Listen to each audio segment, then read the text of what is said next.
Salut à tous les amis, j'espère que vous allez bien. On se retrouve sur ma chaîne HTV comme d'habitude pour un débriefing du combat PSD versus Dustin Poirier.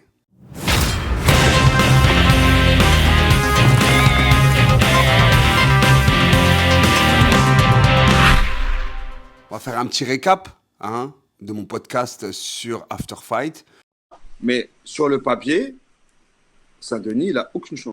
Chez lui, c'est sa détermination. Voilà. C'est ça qui fait la diff. Mais je te dis, ça, c'est des qualités qui sont bridées. Il n'a pas le talent. C'est pas un grand boxeur, Saint-Denis. Qui peut dire que c'est un grand boxeur? Il y en a ici, tu as déjà entendu des mecs qui disent ça? C'est que ceux qui disent ça, ils ne connaissent rien à la boxe. Saint-Denis, c'est pas un grand boxeur. Il n'a pas une boxe exceptionnelle, il n'a pas une lutte exceptionnelle, son JJB, il n'est pas exceptionnel.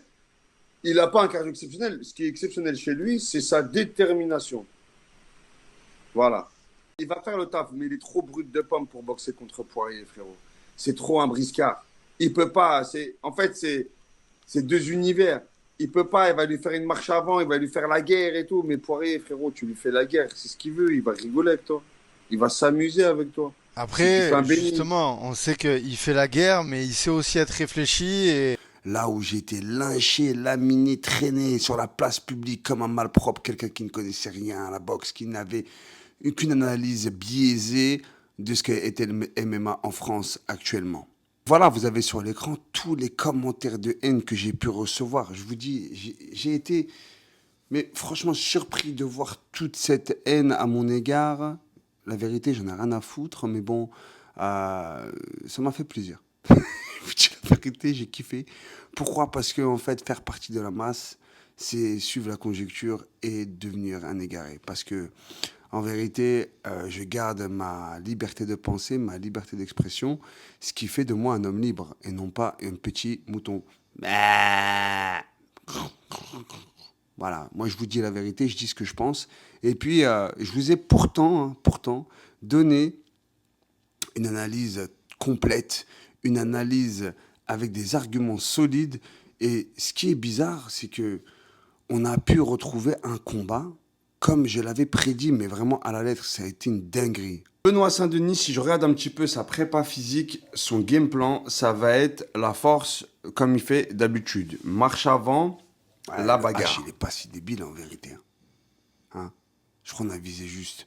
Et on a tous les petits médiocres qui se sont précipités pour dire « Oui, ton pronostic de Joshua Ngannou, bah, tu t'es planté. » Comme si c'était un pronostic ou une analyse, rien à voir. J'ai dit ça sur une vidéo comme ça, à la va-vite. J'ai pas eu le temps de regarder vraiment ce qui se passait. C'était une information que j'ai balancée comme ça, en entracte sur une de mes vidéos, la vidéo précédente. Donc franchement, voilà, continuez à cultiver la médiocrité. Ça ne me dérange pas du tout. Comme on dit, ça me fait une belle jambe. On va rentrer sur le débriefing. Clairement, on a eu un grand BSD, Benoît, qui a fait un grand combat. Je le dis, voilà, je le dis de manière entière. Il m'a surpris. Poirier a été surpris aussi de voir un Benoît Saint-Denis déterminé à ce niveau-là. Mais comme j'avais prédit, en fin de compte, il avait fait un game plan qui était justement à l'image de la boxe de Benoît. Et ça a été l'erreur fatale. Dans le précédent podcast, j'avais dit que vu la préparation physique qu'il avait exposée sur les médias, et d'ailleurs on va y revenir sur le sujet des médias, il a fait exactement ce que tout le monde attendait, ce que Poirier attendait, ce qui était prévisible, c'est travailler sur des exercices de force, donc rester sur la même physionomie de combat qu'il avait fait jusqu'à présent, c'est-à-dire faire marche avant, brut de pomme, on y va et on envoie gauche-droite, lutte, etc. On enchaîne, on débite.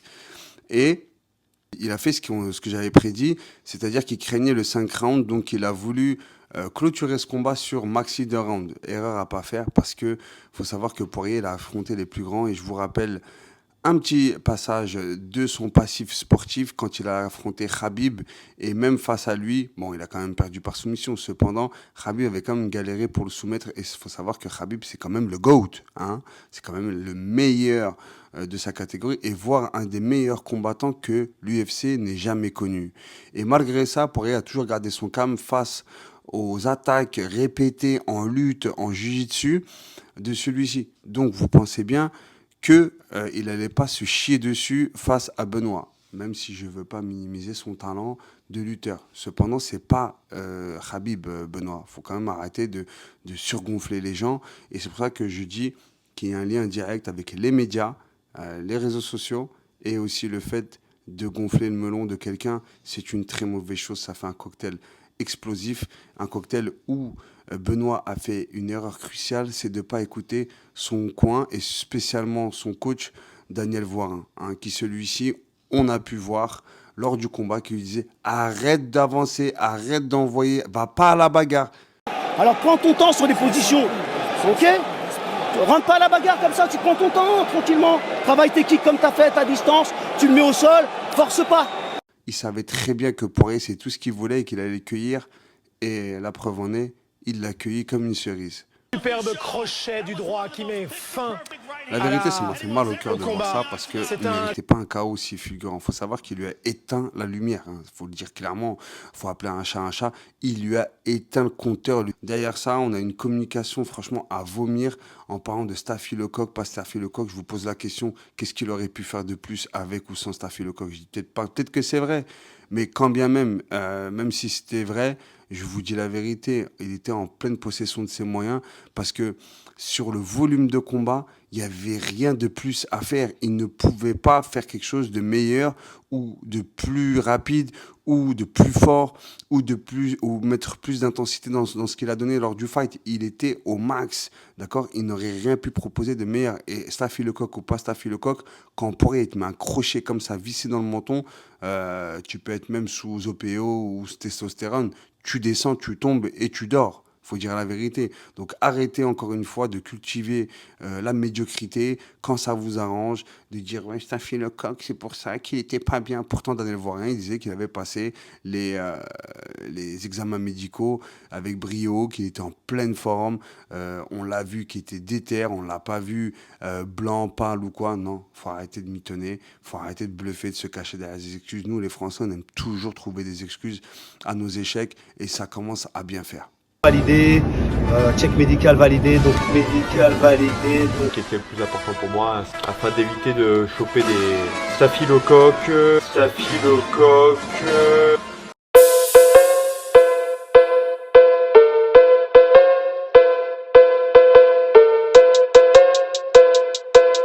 Je vais revenir sur le sujet des médias. Moi, je vous dis la vérité, je vais vous la dire comme je le pense. Et il n'y a pas du tout d'animosité ou quelque chose de personnel.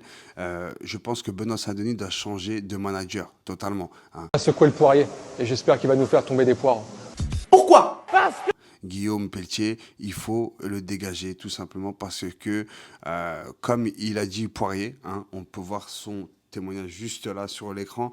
Tu as vu quand c'est le combat de ta vie, hein, parce que même pour Poirier, c'était le combat de sa vie parce qu'il a signé sa montée pour le titre grâce à cette victoire, hein, qu'on lui a offert comme ça. Parce qu'il faut savoir que pour moi, Guillaume a envoyé à l'abattoir son poulain. C'est clairement ça pour moi. Et puis, quand c'est le combat de ta vie, je suis désolé, mais comment ton manager peut se permettre de venir participer à du hateisme, du verbe hater, hein, parce qu'il a fait le haters, parce qu'il y a quelqu'un qui fait son analyse. Je vous rappelle ses commentaires à mon égard. Je ne le connais pas, je ne le calcule pas. Je donne juste un avis sur son poulain. Et puis, il est parti me descendre, m'humilier. Enfin, tentative d'humiliation, parce qu'en fin de compte, ils ne peuvent rien me faire, ni au niveau des médias, ni au niveau personnel. Donc, il s'est précipité. Donc, en fin de compte, si la tête, elle est corrompue, le reste sera corrompu. Et la preuve en est, il a mis le facteur médias, réseaux sociaux dans une place prédominante lors de sa préparation psychologique, je dis bien psychologique, et de ce fait-là, il s'est retrouvé dans la position de vouloir prouver et d'écraser, comme j'avais dit. Le Français fait toujours ce problème-là, toujours cette faute-là, c'est qu'il veut prouver et il veut écraser son adversaire. Il ne cherche pas que la gagne, il cherche aussi la posture prédominante, l'orgueil, le fait de montrer que lui, il peut écraser un grand nom. Et c'est ce qui lui a porté défaut. Et ça a été pour moi influencé par la direction, le manager qui, lui, un égocentrisme surdimensionné, voilà, une image de lui-même qui est à sa hauteur en fin de compte, parce que voilà, il essaie tant bien que mal d'exister à travers ses boxeurs, parce qu'il veut être aussi connu que ses boxeurs. Il y a des trucs révélateurs. Le mec, il s'achète 24,90 € tous les mois une passible sur Instagram. Quand il parle de réseaux sociaux, il parle que de followers. Qui critiquent, tu vois. On préfère donner la lumière aux gens qui donnent de la force, tu vois.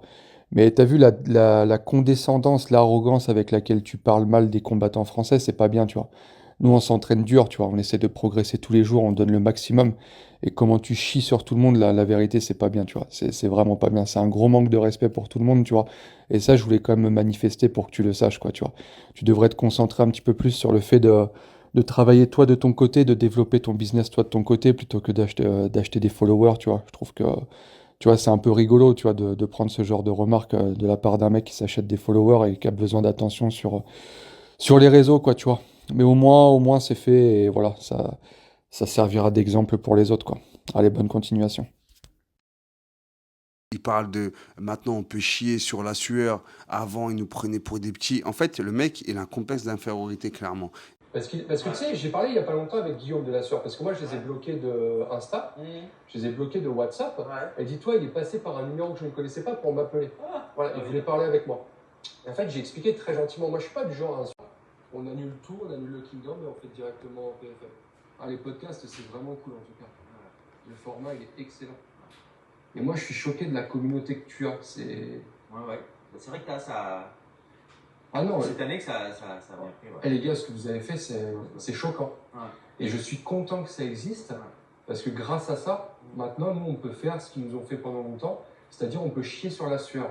Ça. Pendant longtemps, ils nous ont chié Ça a dessus. ouvert Et ce complexe-là, il l'a refourgué avec son aura, le fait de côtoyer quelqu'un, en fait, tu prends de lui. Et puis, Benoît se sentait indestructible face aux médias. Un combat comme ça se prépare sans réseaux sociaux.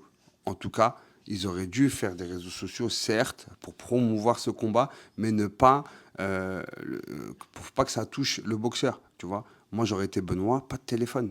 Pas de téléphone, gros. Tu sais où je suis, ma femme, elle est là, mes enfants sont là. Je ne veux parler à personne. Je ne veux pas avoir contact avec le monde extérieur pour ne pas avoir de parasitage psychologique. C'est très, très important.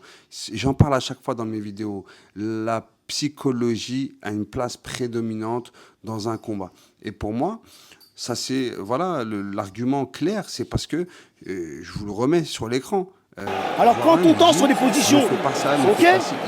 Rentre pas à la bagarre comme ça, tu prends ton temps tranquillement. Écoute pas, il en fait qu'à sa tête. Et puis voilà, il s'est mangé un violent KO, voilà, où il a dormi. Et c'était très très violent. Je pense qu'il va avoir du mal à s'en remettre. J'espère que au niveau médical, ça va aller déjà d'une, parce que quand on se fait éteindre la lumière, il faut savoir que le disjoncteur, bah, il faut ramener le technicien. Il faut voir si tout va bien, si les ampères vont bien, si les fusibles n'ont pas sauté, etc. Il y a plein de trucs à revoir. Voilà. Pour faire court, on a eu un combat très, très, très motivant. Un Poirier qui a été fidèle à lui-même, très technique, très serein, très posé, et qui a attendu justement de provoquer, de laisser son adversaire dérouler toute sa boxe et toute son artillerie de combat pour à la fin, dès qu'il a vu une petite occasion, eh ben, il a frappé dedans et il l'a mis KO. Voilà. Vous avez bien vu à la fin son commentaire quand il dit il a proposé des bonnes choses, je le respecte beaucoup ce combattant.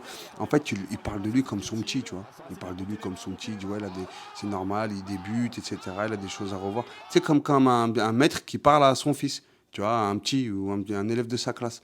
Il dit ouais, s'il n'avait pas staphylocoque, il aurait fait ça. Vas-y, arrêtez avec ici, on coupe du bois, allez vous faire foutre, arrêtez de raconter des conneries. Il y en a marre. Il y en a marre. C'est à cause de vous que nos boxeurs ils perdent. C'est à cause de vous que nos boxeurs ils avancent pas. Parce que vous les moussez tout le temps. Vous faites chier. Arrêtez un petit peu. Arrêtez. Vous êtes des BDH et ça commence à bien faire. Laissons la boxe retourner à son authenticité. Sport de gladiateur. Hein, on porte les yucks à personne dans ce sport. Normalement, c'est que de la motivation, mais aussi de la clairvoyance. Quand un mec il est plus fort que toi et tu l'affrontes, eh ben, tu fais en fonction de lui. T'as capté? Tu vois, le mec, il y va face à Poirier, s'il te plaît, main baissée. Mais lol, C'est un des meilleurs strikers de sa catégorie. Frère, il a une droite, un crochet du droit qui est dévastateur. Et toi, tu te permets de faire le Conan le barbare comme ça. Non, je suis pas d'accord. Félicitations à Benoît Saint-Denis, franchement, qui nous a montré quand même pas mal de belles choses. Félicitations à Justin Poirier, qui n'a pas volé sa victoire, bien au contraire. Et voilà, hein, j'espère que vous, en tout cas, vous allez vous réformer, changer un petit peu vos opinions à la con, de rester borné comme ça, froid, et puis vous permettez pas la critique, le sens du débat, vous l'avez pas. C'est ce qui est un peu dommage dans notre pays, et j'espère que ça va avancer, et j'espère que mes arguments vont faire poids. En tout cas, je vous invite bien entendu à vous abonner à la chaîne parce qu'on va partir vraiment sur tous les gros combats à l'avenir et pas que dans les MMA, bien entendu. Et je vous invite à mettre un commentaire pour me dire si vous êtes d'accord avec moi sur les différentes analyses que j'ai pu proposer dans cette vidéo. Et si tu as kiffé ce format de vidéo, cette vidéo, bah, tu la like comme d'habitude pour favoriser le référencement. Et je vous dis à très très bientôt. Que la paix soit sur vous.